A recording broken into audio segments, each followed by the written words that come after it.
Hello everyone, how are you doing? I'm doing well. I advise you to subscribe to the channel and put a like. Did you do? Great. Now I propose to pep-review to the topic of the video we have today is not usual, namely, what's an outdated technology you will never stop using? Story 1. This is exactly what utterly infuriates my father about most of the newest cars. The steering wheel used to have all the controls to start, stop, skip, or restart media. All on the rear material. So not only did you not have to take any attention away from the road, you could memorize the controls by touch, have seamless control of the car, and maintain perfect attention. There literally never was a better control scheme. Nowadays, you have to move your eyes away from the road and towards the touchscreen, then move your hand away from the steering in order to make any changes. Not even 10 years ago, the UK had widespread TV campaigns teaching how you should never, ever distract your attention by picking up a mobile phone. But touchscreens are apparently no problem whatsoever. I don't buy it, never have, and neither has my father. I've vowed never to buy any car with touchscreen controls, but I doubt he'll be able to avoid it. Story 2. I have a 1947 Singer Model 15. Sure, I need attachments to do buttonholes and zigzag stitches, but I couldn't imagine using a modern machine. Film. While I do have digital cameras as well, despite the incredible rise in cost, I still find myself shooting both 35mm and medium format film. I develop all my black and white film myself too, because the local lab charges more for it. Vernier calipers, micrometers, etc. Why add a screen to something that never needed one? Natural fabrics, I sew clothes out of wool, leather, cotton, linen, and silk. The only synthetic fabrics that ever made sense to me was nylon and Kevlar. For normal clothes, I just don't see the point in polyester, viscose, PU, etc. It is like we have a whole chemical industry researching worse materials to make things out of. Story 3. I work at a government legislature.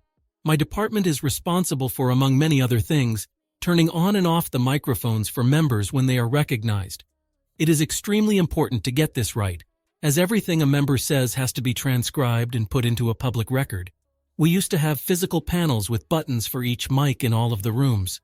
They always worked, never needed rebooting, and gave us no problems. Then a few years ago, there was a change in management, and someone decided we needed to modernize and get touchscreen controls. We now have to use a Windows computer with a touchscreen monitor. The mics are controlled by an application that requires a constant network connection with servers on the other side of the building. If there's a network interruption, even briefly, we lose mic control and have to restart the app. If Windows crashes, we lose control and have to restart the computer. The login password is intentionally obtuse, and if you typo 3 times when trying to get back in, it locks the computer, and you need to get a T to fix it. Tapping on the screen moves the mouse cursor to where you tap, so when we need to be using Zoom on one side of the screen and the mic app on the other, you have to constantly move the mouse back over to the other side. The touchscreen is so sensitive that moving a sheet of paper over top of it will activate numerous mics. When we brought up all of these issues to our head technician, all he would say was buttons are dinosaurs. Story 4. Check out Tesla. You can have everything controlled a single large tablet in the center of your dashboard. Why is it there? Probably because Elon, in his infinite wisdom, thought he could brute force the development of self-driving cars, and everyone would have their feet up on the dash watching movies in the car like it's family night. Because for driving, it is absolute shit. You have to take your eyes off the road to do anything, and I mean anything. Even opening the goddamn glove box requires fumbling through menus. On the Model Y, at least, there is just an insulting fake wood panel where all the driver dials should be. Want to check your speed? Quick glance down right? Wrong. Elon says you look at the center dashboard at a tiny number. Sure, you could navigate to another screen that better shows speed. You'll even have time to set it up the way you like while waiting for the police from the accident you caused by not looking at the road. Why is there no simple small driver screen for essential information to always be displayed where everyone on Earth will naturally look to see it? It's absolutely insane to me there is no screen there. And don't even get me started on the data chips that power these things. Why can't we have buttons? I never understood this everything digital movement in cars. At this point, I feel like tactile buttons would be a selling point you could brag about. It's really sad. Story 5. We have a new employee at my company. He's young and refuses to use the PC given to him. Swears he can only use his iPad. He's too used to it. PCs suck and are unusable in his own words. We will likely be letting him go soon. He can't do the job efficiently at all. What should take 20 minutes will take him hours. And programs that aren't compatible with his Apple tablet, which is about 50 of them, he just doesn't use, like our remote server spreadsheets that track all our billable hours. He was told numerous times that he can't use his iPad for work, by management, his supervisor, IT and me. I'm just his senior, but not direct oversight. We work next to each other, so I help him out a lot. Also, he just won a 65 4K TV at our office party raffle on his 3rd day of work. Story 6. My 5th-gen iPod. Nothing beats having a device that doesn't receive any texts, emails, notifications, etc. when I'm working out or driving. Its sole purpose is to play music, and it does it really well. Even today, the OS is still robust. It just works. I'd almost argue it's not even outdated, just that Apple decided to stop making them.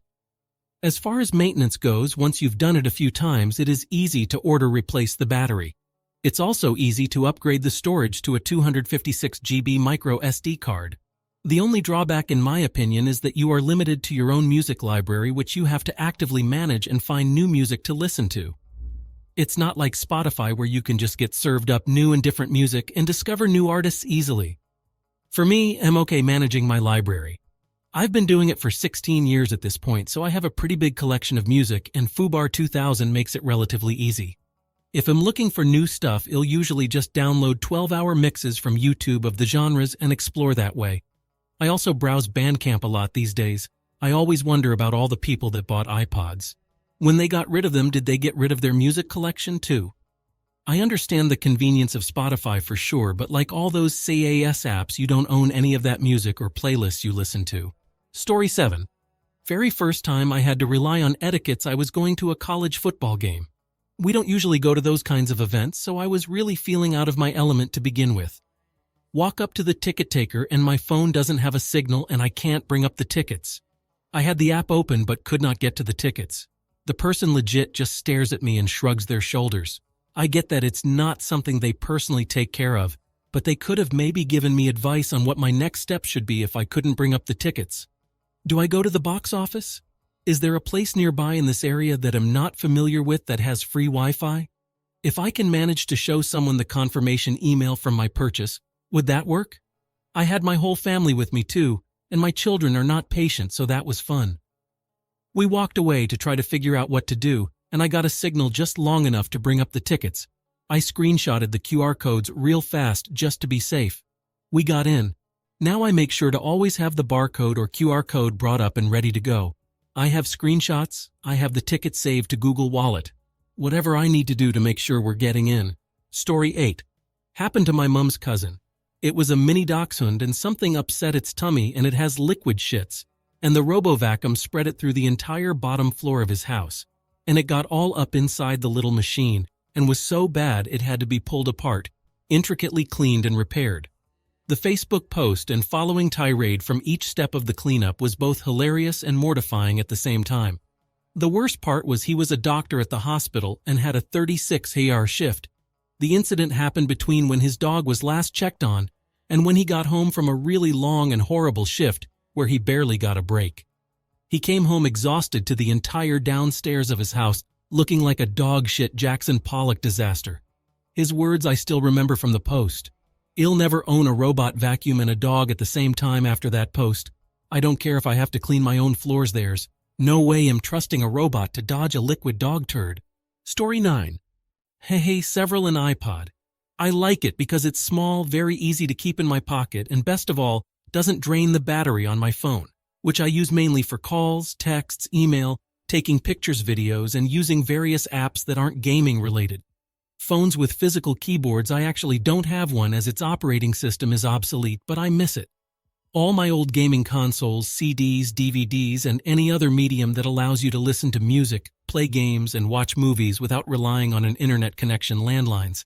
I almost never use mine, but I nonetheless am glad I have one in case my phone is dead or the reception is bad. Gas-powered water heater. You'll never forget the time that the power went out due to a storm and I was very cold. So I took a hot shower. I know they're phasing it out, but I hope that they replace it with some sort of cleaner fuel that isn't electricity. Story 10. I worked at a Bed Bath & Beyond when these vacuums came out. Some poor distraught guy came in to return his pooped-up RoboVac, practically sobbing as he showed me pictures of his poopy floors and the sad dog. I quietly took the vac, put it in another bag, asked the customer to wait, walked all the way to the back of our building, outside and flung the thing into a dumpster. I then washed my hands, walked all the way back to the customer, and handed him a brand new vac. It was the least I could do. That was my beyond for the day. Story 11.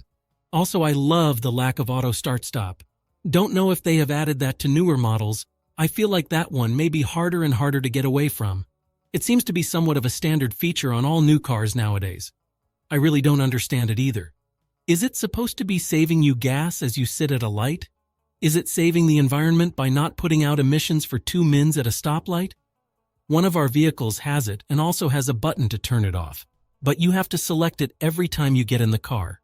Also, it seems like it would be extra wear and tear on the starter itself. Surely they thought that through, though. Story 12. Vernier calipers, micrometers, etc. Why add a screen to something that never needed one? I get spat on each time I say it, but I will die on that hill. From my experience, not only people are not faster reading their screen than I am reading my vernier, these digital calipers and palmers are frequently of dubious quality. Most rattle around out of loose tolerances. The only fair argument I was given was the easy conversion between metric and medieval units of measurement, which I understand but is an issue that I don't have since my country uses the international system. Story 13. It is fun to shop for books, but at some point I realized how unlikely I am to ever reread most of them. I have maybe 12 feet of linear shelf space in my house, including cook and music books. Most of them are reference and things I want to get around to that are rent in the library system. The rest I sold off or abandoned in little free libraries. If the books make you happy, keep them. But I feel like social media has produced this false equation between book ownership and being a big reader. Story 14. I could rant about touchscreen in cars forever. I have a Ford Taurus and the power button for climate control doesn't work anymore. I have to use the touchscreen to turn it on/off. Well, there is some type of glitch with climate control because when stationary, the H-heat turns itself on and off, on and off, on and off, over and over and over. Took it to the dealership and they were like, well, it never happened to us, tough shit. I want to break the fucking car. It is so infuriating how often it does this. Story 15. For most cases I agree, but I find my neural connections are much stronger for my programming notes using a computer with a tool like Obsidian DMD, where I can easily add code examples for what I'm noting down using code blocks. Otherwise, I'm spending far too long writing down syntax rather than thinking about what I'm actually writing, or outright skipping the code examples entirely. Also, the readability from syntax highlighting and page structure, and the ability to actually find the note again helps when reading it again later on. Well, and that's all we have. I hope you like the theme of this video. I ask you to support the channel with a like, subscribe, and kalakolchikam, well, and leave your comments. I will be glad to read them.